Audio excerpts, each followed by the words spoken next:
Eu acho que o que caracterizou o professor Reale em primeiro lugar, uma vocação de abrangência. E a segunda, uma inquietação intelectual permanente, que fez com que ele fosse sempre, até o final da vida, um homem de leituras e de interesses. O meu pai não só era parecerista, mas tinha efetiva atuação profissional em casos contenciosos. Ele era um advogado de corpo e alma. O ideal de vida dele era, como no nome do partido que ele fundou com Adhemar de Barros, a socialização do progresso. O progresso tem que haver, mas não para poucos. Tem que ser socializado. O maior número possível de pessoas devem aproveitar. Ele deixou uma grande mensagem de dignidade, de seriedade, de trabalho.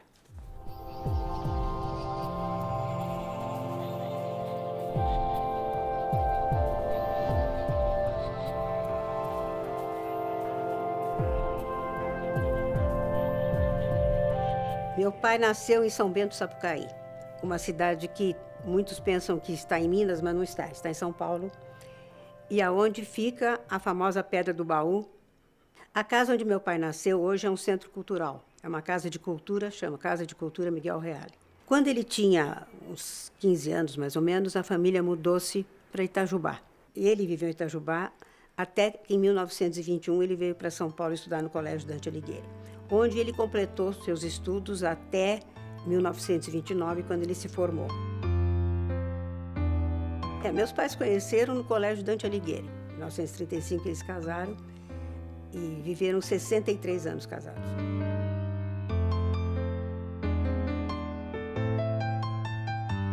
Desde que eu me conheço por gente, meu tio Miguel, irmão da minha mãe, me foi apresentado como modelo em tudo.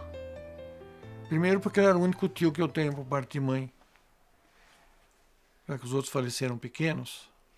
Então ele era, por assim dizer, o grande polo de atração na família. É interessante porque meu pai tinha assim uma formação híbrida, né? Enquanto ele era um menino de interior, criado em Itajubá, nadando no rio Sapucaí, ele também tinha dentro de casa uma cultura muito intensa, porque meu avô, como bom homem do fim do século, né? Ele era um homem preparadíssimo. Mas meu pai tinha uma grande vinculação com a terra. Talvez pela infância, né? Pelas fazendas e pela formação no interior.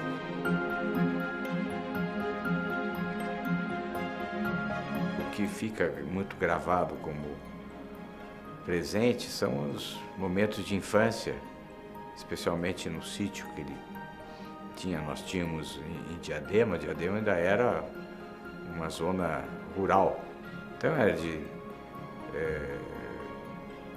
jogar bocha com ele, de andar a cavalo, de preparar a terra para fazer plantio. E era uma pessoa alegre, participativa, gostava. Esse sítio que ele criou em Diadema, ele reunia muita gente nos domingos. Ele gostava muito de reunir gente, pessoas.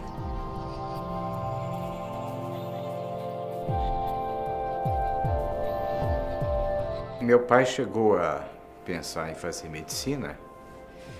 Eu creio que antes ele teve um repúdio à medicina do que uma aproximação amorosa com o direito.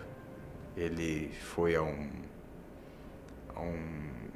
hospital e participar de um curativo e viu que realmente a medicina não era o campo dele. Quando ele chegou lá, foi assistir uma aula, quase teve um desmaio, disse não dá para ser médico, e não foi médico e foi fazer faculdade de Direito, né? Quer dizer, não dava para medicina porque ia desmaiar diante de uma aula de anatomia.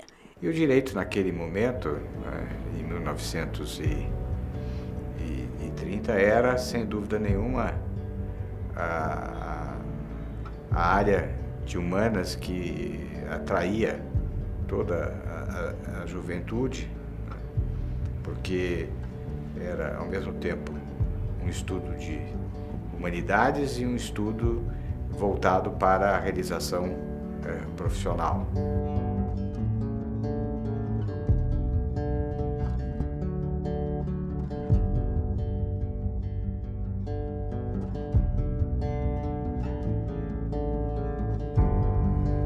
a filosofia do direito, como campo do conhecimento, se prestava perfeitamente ao tipo de personalidade intelectual e de ser humano que era o professor Reale. No prefácio do primeiro livro que ele escreveu em 1934, ele diz que ele pertence a uma geração que nasceu pouco antes da explosão da Primeira Guerra Mundial.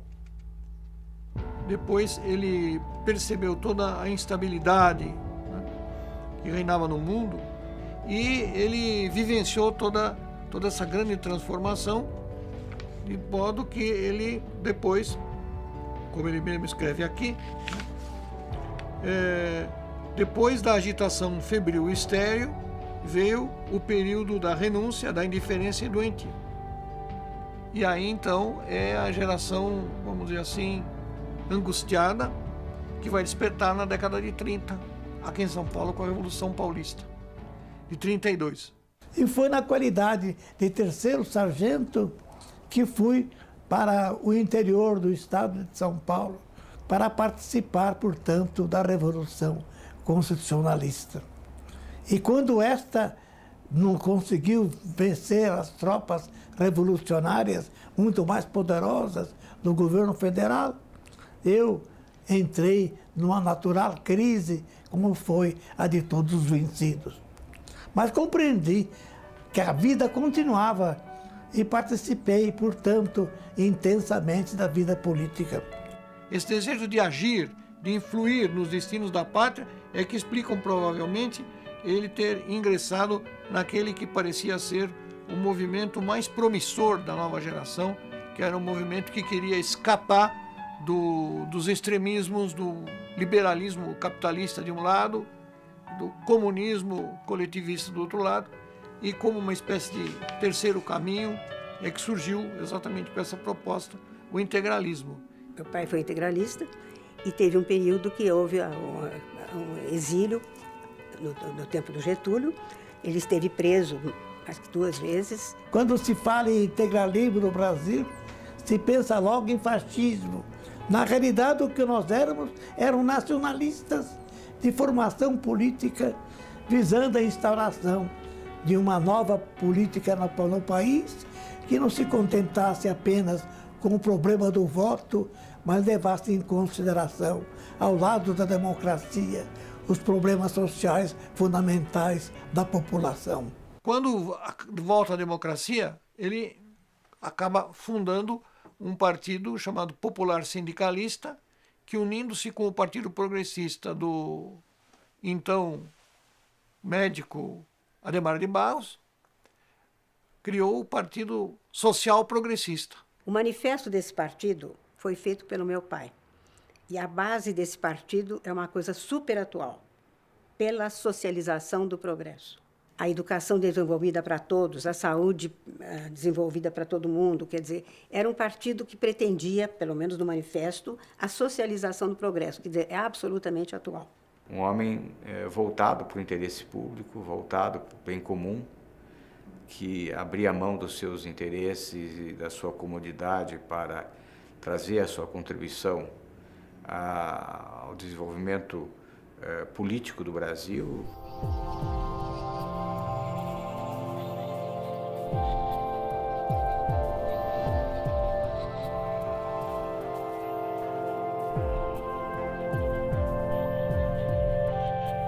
O professor Reale, como professor, era um notável professor.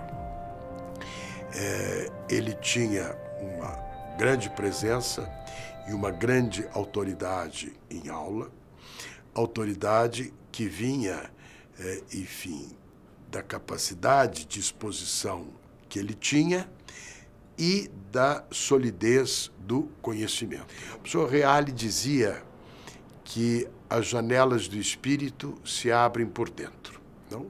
E cabe ao professor instigar este processo com a seriedade dos propósitos pedagógicos e com a solidez do conhecimento, que foi, evidentemente, o que me aconteceu como aluno, porque ele abriu as minhas janelas para o desafio da filosofia do direito. E ele mesmo se dizia que, do que ele se orgulhava mesmo, mais do que a sua atuação política ou intelectual, mesmo a sua produção literária, o que ele mais gostava era de ser chamado de professor, com o que ele mais se identificava. Só um valor é superior ao magistério para mim, dizia ele, a família.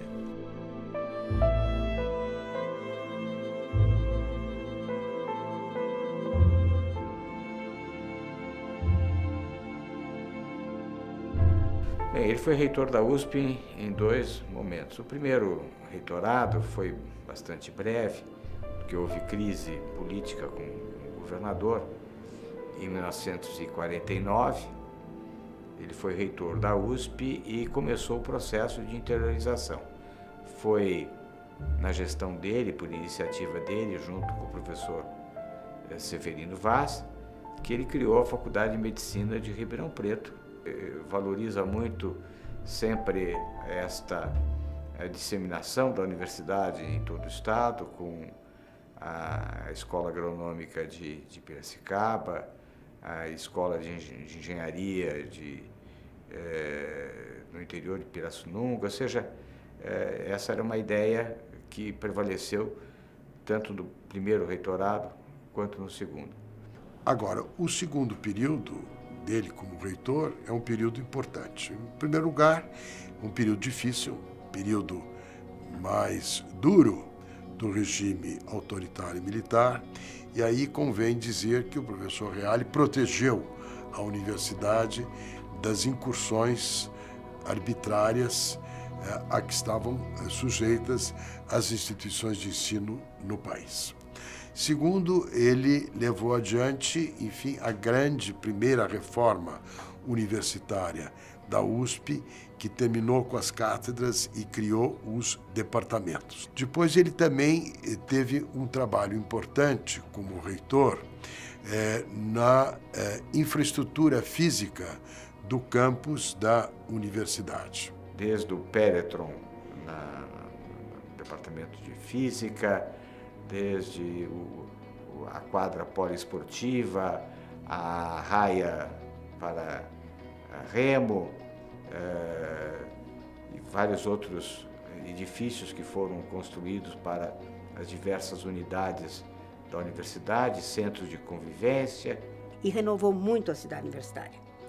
É dele a praça, a famosa Praça do Relógio, onde você tem o relógio, onde você tem a torre universitária, e uma frase que é dele que está em torno da torre universitária. No universo da cultura, o centro está em toda parte. Eu acho importante esta frase porque ela é a marca da interdisciplinariedade que sempre o caracterizou. É a marca de alguém aberto a todos os campos do conhecimento, que foi o que ele imprimiu como reitor da USP, com uma indiscutível liderança universitária. Essa eu acho uma característica interessante. Ele não era um homem de apenas ficar dentro de um gabinete pensando. Ele saía para a rua e queria mudar o mundo. Como ele mesmo dizia, eu não sou um homem de uma nota só, o que indicava a pluralidade dos interesses dele. Pluralidade importante, porque é uma marca da obra dele o ter tratado e bem de muitos assuntos.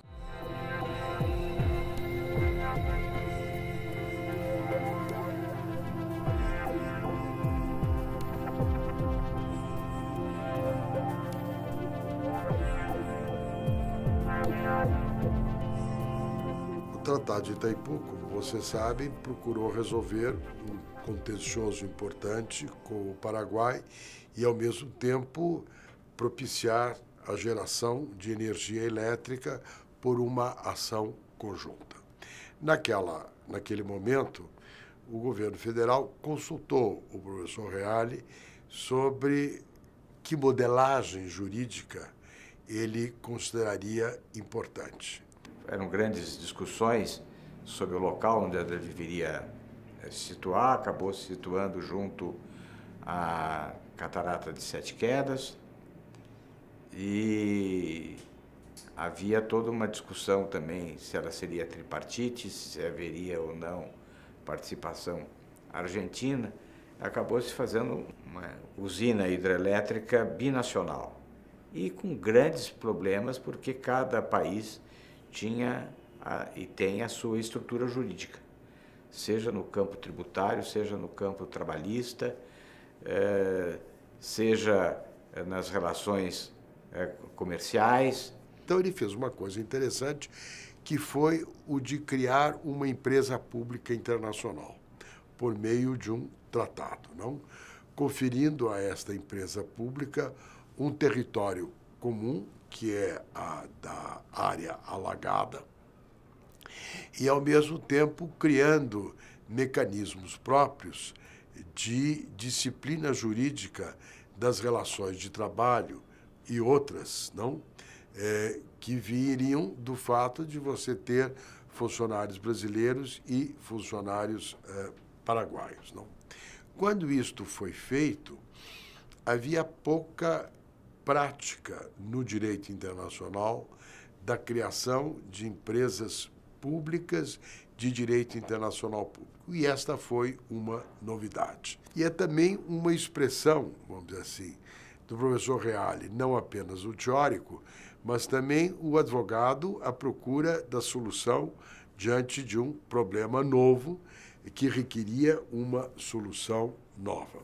Interessante que o Miguel Reale, ele nunca foi apenas um teórico, mas ele foi um teórico que partiu da prática da advocacia cotidiana. Ele achava que a teoria que se afasta da concreção da vida do advogado, ela perde muito. Fica uma teoria muito linda, mas sem amarras na realidade. E ele conseguia ser um teórico ligado com, mais ou menos na linha do que ele falou, né? A teoria vivida na ação. Ele também tinha muita boa recordação do período em que ele foi à Organização Internacional do Trabalho, a convite do presidente Getúlio Vargas, e na sessão plenária de uma reunião da OIT, assegurou, enfim, que também os funcionários da área agrícola e pecuária teriam direitos equivalentes aos da área industrial. Então, houve um debate muito grande. Os Estados Unidos, os países europeus e até alguns países africanos, os governos, né, defendiam que não tinha que ter salário mínimo rural. E o papai, juntamente, aí ele defendeu essa posição, que foi perdida no primeira instância, mas aí ele recorreu e conseguiu obrigar a existência de um salário mínimo rural geral.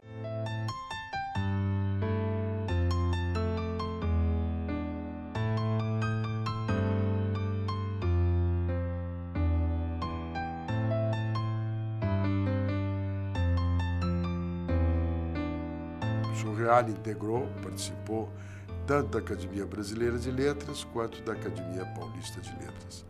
E ele gostava do convívio acadêmico, não gostava dos encontros, gostava da conversa, e também sempre assumiu como uma parte da responsabilidade dele de acadêmico de participar das atividades, de dar as opiniões e os pareceres quando isso lhe era solicitado. Ele era, sem dúvida nenhuma, um homem de uma vasta cultura geral, cultura clássica, conhecia muito bem latim, então ele tinha uma produção literária muito intensa, muito grande. O professor Reale, em 1940, publicou 2 livros muito importantes, que são os livros do início da maturidade dele. Um é A Teoria do Direito e do Estado, e o outro é Fundamentos do Direito. Fundamentos do Direito é uma antecipação do que ele mais adiante elaborou, que é a teoria tridimensional do direito. O que diz o professor Reale? Ele diz que o direito é fruto de uma integração sempre dinâmica entre fatos sociais, valores que avaliam esses fatos sociais e a norma que resulta em cada momento de uma interferência decisória do poder que a torna realizável. A teoria tridimensional do direito foi já inicialmente concebida ou pensada nas suas linhas ainda um pouco tênues, na tese que meu pai apresentou na Faculdade de Direito para concurso à Cátedra de Filosofia do Direito, tese que tem sido reeditada diversas vezes, denominada Fundamentos do Direito. Depois, foi na elaboração do seu livro Filosofia do Direito que se consolida, que se cristaliza a ideia da teoria tridimensional do direito, que vê o direito como um fenômeno composto por três vetores, né? Pelo fato que ocorre. Sobre esse fato incidem valores, avaliações sobre o significado desse fato e, posteriormente, no sentido da negação ou da proibição ou da permissão do fato, surge uma norma que vai dar, portanto, a consagração da aceitabilidade ou da reprovação deste fato. Fundou o Instituto Brasileiro de Filosofia, que fez com que filósofos do direito, da justiça, ou da moral, ou mesmo filósofos da matemática no Brasil se conhecessem, realizando vários congressos de filosofia de natureza interna. Depois, começou a se corresponder com grandes personalidades fora do Brasil e promoveu congressos internacionais de filosofia. O Instituto Brasileiro de Filosofia foi criado, né, em 1954 e depois ele passou a ter muitas relações com institutos de Direito e de Filosofia de Portugal, né, com alguns professores portugueses que mais se aproximaram do Brasil, tiveram larga convivência com vindas ao Brasil. Meu pai veio a ser doutor honoris causa, seja da Universidade de Lisboa como da Universidade de Coimbra. É uma vida que teve teve a parte política, que graças a Deus ele largou mais cedo, teve a parte intelectual, teve a parte de realização profissional, né? Foi reconhecido, traduzido em mais de 10 línguas, foi reconhecido em vida, né? Quando foi o Código Civil, ele foi a grande alegria da vida dele. Eu diria que ele sobreviveu tanto tempo porque ele queria ver esse código sendo aprovado. Foi um trabalho de 25, 27 anos, né? A comissão se constituiu em 1975 e foi um trabalho muito árduo de todos os partícipes da comissão, mas o maior trabalho, sem dúvida, foi dele. O trabalho foi muito grande porque não foi apenas a elaboração do projeto, mas depois o acompanhamento do projeto, que ficou muito tempo parado na Câmara dos Deputados. Me recordo dele às 4, 5 horas da manhã ainda permanecer trabalhando intensamente, estudando cada emenda. Só em 2002 acabou sendo aprovado definitivamente e entrou em vigor em 10 de janeiro de 2003, que é o atual Código Civil. 30 anos para a elaboração. O código não se faz a respeito, não se faz muda de código, mas apesar disso, houve sem dúvida alguma um exagero de tempo na vários. Eu acho que o professor Reale tinha, primeiro, uma preocupação com o social, não? Mais forte do que o código anterior, que era mais individualista. Uma preocupação em dar um espaço para uma interpretação que pudesse atualizar o código à luz da evolução das circunstâncias. E também a abertura para certas cláusulas gerais, como a da boa-fé. E uma preocupação com os direitos de personalidade. O direito à imagem, o direito ao nome, o direito à preservação da intimidade, além de algumas especificações mais atuais, por exemplo, como a criação da estrutura do negócio jurídico, da análise no campo da família, também por influência aí de um dos membros da comissão, que era o professor Clóvis do Couto e Silva, de direito pessoal de família e direito patrimonial de família. Sobretudo na parte final da vida que eu pude acompanhar, o professor Reale foi um grande parecerista, não? Na nossa tradição jurídica, o parecer tem um papel importante. Ele não é uma obra de doutrina, mas ele tem muita doutrina. E ele tem um sentido prático, porque é um parar para pensar, para ver como eu encaminho um determinado problema.